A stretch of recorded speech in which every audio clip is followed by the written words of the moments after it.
My name is Kenneth Moresco, and I serve as Community Life Pastor at Redeeming Grace Church in Fairfax, Virginia. You know, here in Northern Virginia, we live incredibly fast-paced lives, and yet in the midst of all of our doing, I've discovered that many are plagued by loneliness and isolation. Yet even with our desire for meaningful relationships, we're often so busy that it's difficult to know where to find or develop them. The local church is one of the places God has given us to pursue these kinds of relationships. You know, Jesus said, as He has loved us, we are to love one another.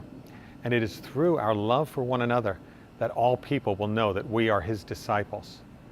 And when God saved us, we each entered into our relationship with Him as individuals, but we also entered into a new family, God's family, the community of God's people, the church, and we're now brothers and sisters.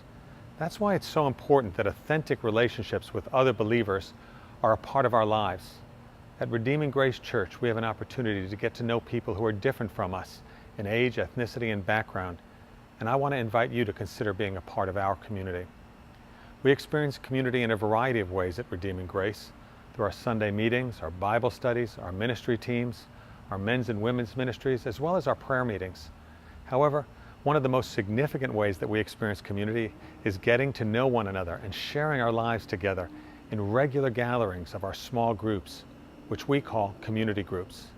In these community groups, people meet together in homes where we can develop the relationships that enable us to practically care for one another. They're also a place where we get to study God's Word and encourage one another in our faith. Perhaps the greatest benefit is that as we express the love of Christ to one another, our lives become a picture of the great love that Jesus has shown to us in His gospel. That's why in our community groups, we also seek to encourage one another to share the love of Jesus with people in our lives who have not yet come to experience the love of Christ personally. May I invite you to consider being a part of one of our community groups, or maybe even starting a new one? If you'd like to talk more about this, please just call Christo Voda or me at the church office. We would love to help you find a group that might work for you. May the Lord bless you richly as you seek to find meaningful relationships and go into our world with the good news to make and equip growing disciples of Jesus Christ.